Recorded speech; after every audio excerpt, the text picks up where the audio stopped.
chers frères et sœurs, bien-aimés de Dieu, c'est une joie pour moi d'être encore avec vous aujourd'hui pour qu'on puisse croître ensemble dans la connaissance exacte et précise de Christ et de ce qu'il a fait pour l'humanité. Et c'est heureux de continuer cette émission Sauvé pour marcher dans la santé divine et dans la guérison surnaturelle. L'épisode de ce jour, c'est « Il guérit les cœurs brisés et restaure les âmes ». Il guérit les cœurs brisés et restaure les âmes.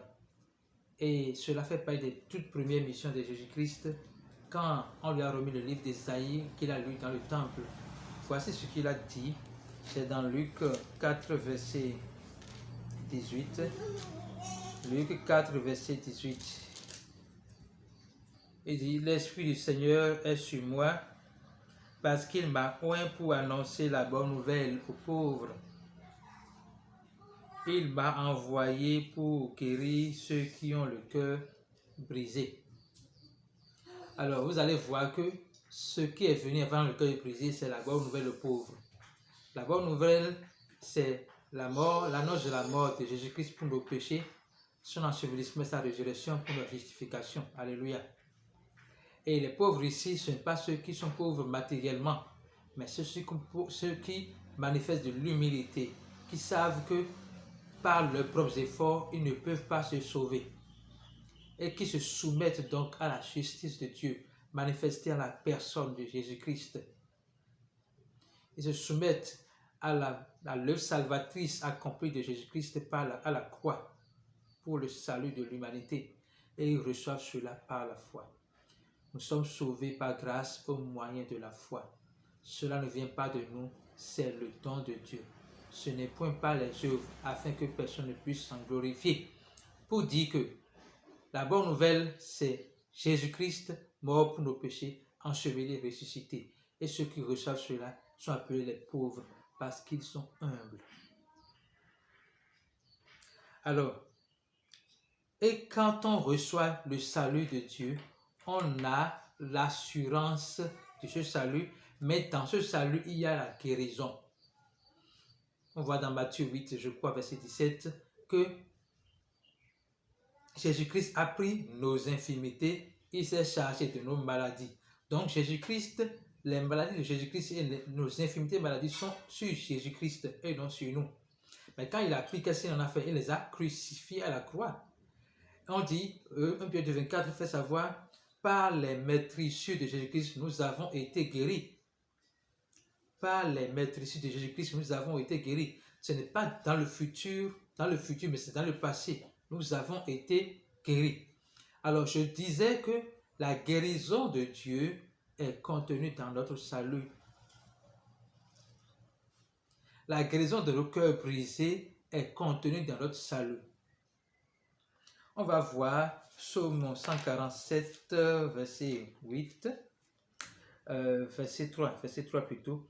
Il guérit ceux qui ont le cœur brisé et il pense leurs blessures.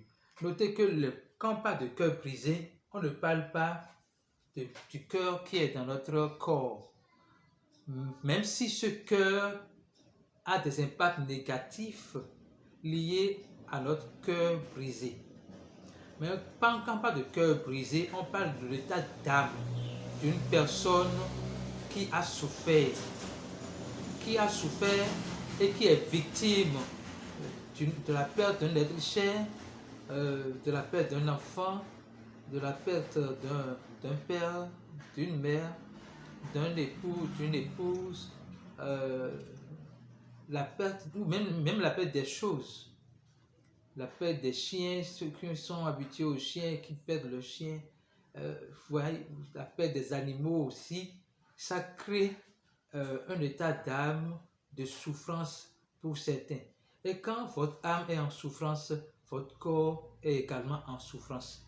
Maintenant, quand Jésus vient pour dire, je suis là pour guérir vos cœurs brisés, il ne s'arrête pas là, il va jusqu'à la racine pour penser vos blessures. Alors, quand Jésus veut penser vos blessures, qu'est-ce qu'il fait d'abord?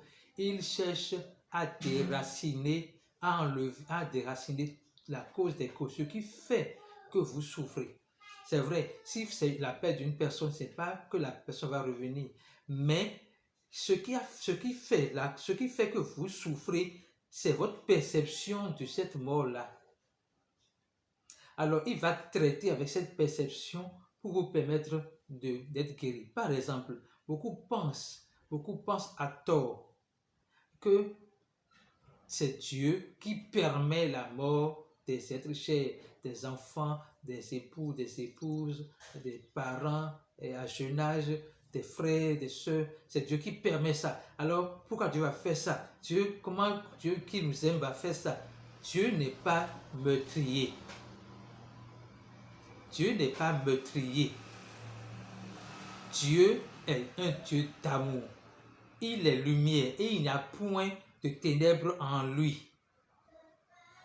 On va revenir sûrement sur ce détail-là parce que ça fait partie des concepts non compris mais qui troublent le corps du Christ aujourd'hui.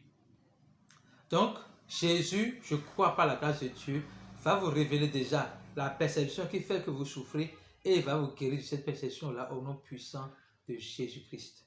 Nous allons lire Psaume 19, verset 18, verset 8, Psaume 19, verset 8, qui dit ceci. La loi de l'Éternel est parfaite, elle restaure l'âme. Le témoignage de l'Éternel est véritable, il rend sage l'ignorant. Aussi, la loi de l'Éternel ici n'est pas la loi de Moïse. La loi de l'Éternel n'est pas la loi de Moïse. On dit que Jésus a dit, la loi est venue par Moïse, mais la grâce et la vérité sont venues par Jésus-Christ. Ça veut dire que dans la loi, il manquait la vérité. Donc, elle n'est pas parfaite parce qu'il manquait dans la loi la vérité. Maintenant, la loi de l'Éternel ici, c'est la parole vivante de Dieu. Et la parole vivante de Dieu, c'est Jésus-Christ. Au commencement était la parole. La parole était avec Dieu. La parole était Dieu. Et la parole, verset 14, s'est faite chair et a habité parmi nous. Jean 1, 14. La parole s'est faite chair et a habité parmi nous. Donc, la loi de l'Éternel est la parole de Dieu. Et la parole de Dieu est parfaite. Jésus-Christ est parfait. Donc, si on va lire ce verset avec la révélation précise de ce que signifie la loi de l'Éternel, on va dire Jésus-Christ est parfait. Il restaure l'âme. Son témoignage est véritable. Il rend sage l'ignorant.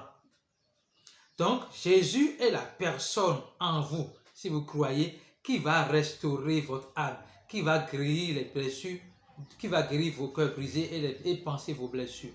C'est lui seul qui peut faire ça. Et il le fait comment? Par la parole. Plus vous grandissez dans la parole de Dieu, vous serez affranchis de cette douleur-là. Il dit ceci, vous connaîtrez la vérité et la vérité vous affranchira. La vérité de la parole de Dieu est la seule vérité capable de vous affranchir de toutes vos douleurs causées par une mauvaise perception des choses.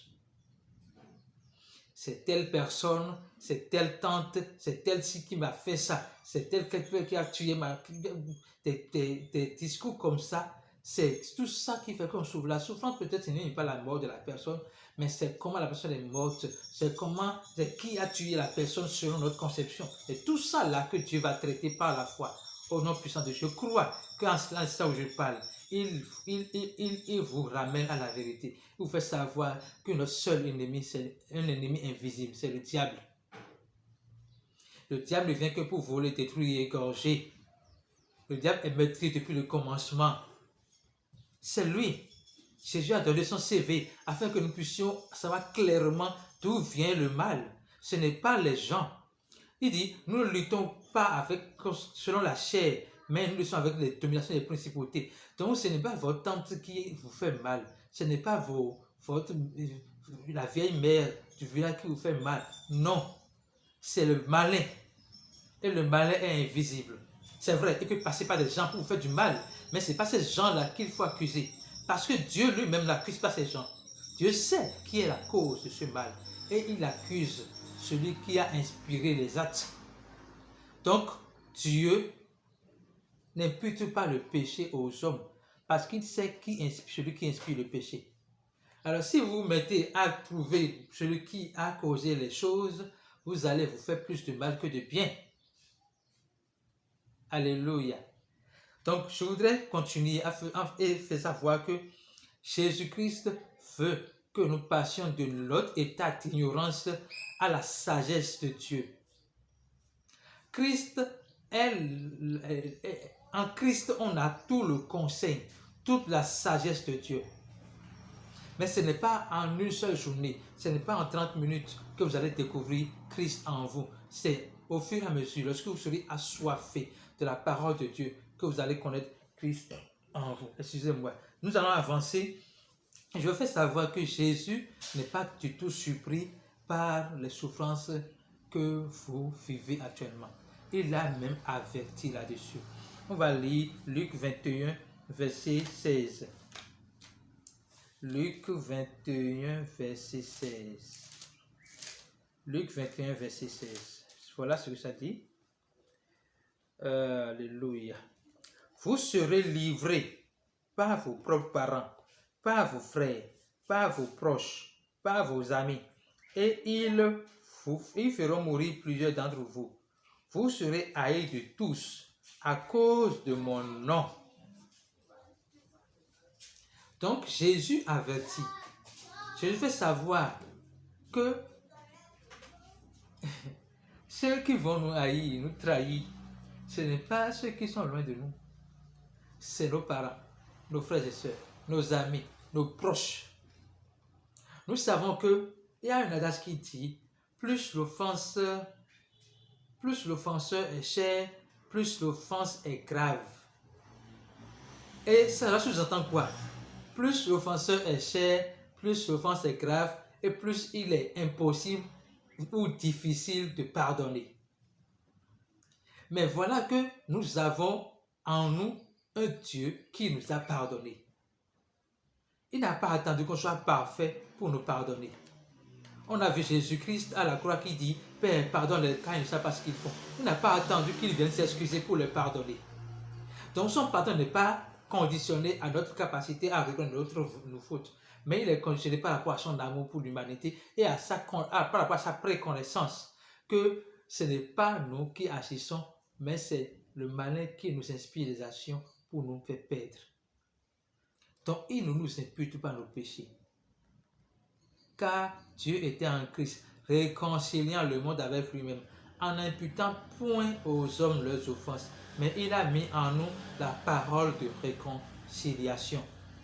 Vous êtes en paix avec Dieu par la foi en Jésus-Christ. Alors faites la paix autour de vous. Établissez cette paix en vous et autour de vous. Décidez de pardonner à ceux qui vous ont offensés, à ceux qui vous ont meurtri, blessés dans votre âme. Décidez de leur pardonner également et savoir que Jésus-Christ vous a pardonné. Et vous verrez la guérison se manifester dans votre vie au nom puissant de Jésus-Christ. Donc je vais savoir ici que Jésus-Christ savait qu'on allait souffrir. Il savait qu'on allait vivre des choses par nos proches. Mais qu'est-ce qu'il nous demande? Pardonnez. Pardonnez comme je vous ai pardonné. On va continuer. On va lire Matthieu 11, versets 28 et 32. À 32. Matthieu 11. Ah Seigneur, merci Jésus. Merci Jésus. Matthieu 11. Matthieu 11, verset 28. Matthieu 11, verset 28. Il dit, venez à moi. Jésus, venez à moi. Vous qui êtes fatigués et chargés, et je vous donnerai le repos. Prenez mon joug sur vous et recevez mes instructions, car je suis doux et humble de cœur, et vous trouverez du repos pour vos âmes, car mon joug est doux et mon fardeau léger. Alors Jésus fait savoir, vous êtes fatigué, vous êtes en souffrance à cause de votre cœur brisé, à cause des blessures de votre âme. Donc, c'est l'état d'âme de quelqu'un qui est fatigué. qui est dépassé par les choses. Jésus dit, venez à moi et déchargez vos péchés, déchargez votre fardeau. Je reprends le verset. On dit, venez à moi, vous qui êtes fatigués et chargés, et je vous donnerai le repos. Donc, il faut vous décharger sur Jésus-Christ et recevoir son repos. En fait, il faut juste dire, exemple, Seigneur, j'ai souffert, j'ai vraiment souffert et je n'arrive pas à comprendre tout par rapport à ce que j'ai vécu. Je ne sais pas si tu m'aimes ou si tu ne m'aimes plus, mais je commence à croire que si je vis encore, c'est parce que tu as de bonnes choses pour moi. C'est parce qu'il y a tu as des merveilles pour moi. Alors je crois en ton amour inconditionnel pour moi. Je crois en ton amour inconditionnel. Je te demande de me décharger de tout mon fardeau. Je veux ton repos. Son repos, c'est sa paix. Il dit, je vous donne la paix, pas comme le monde le donne.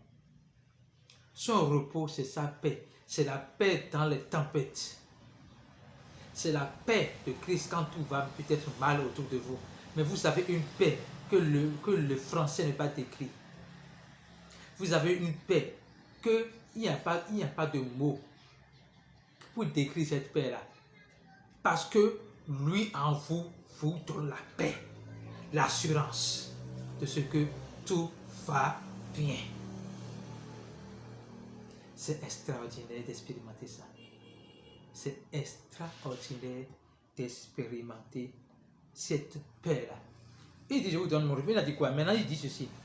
Prenez mon joug sur vous et recevez mes instructions, car je suis doux et humble de cœur, et vous trouverez le repos pour vos âmes. Prenez mon joug sur vous et recevez mes instructions. Le joug ici, c'est la grâce de Dieu.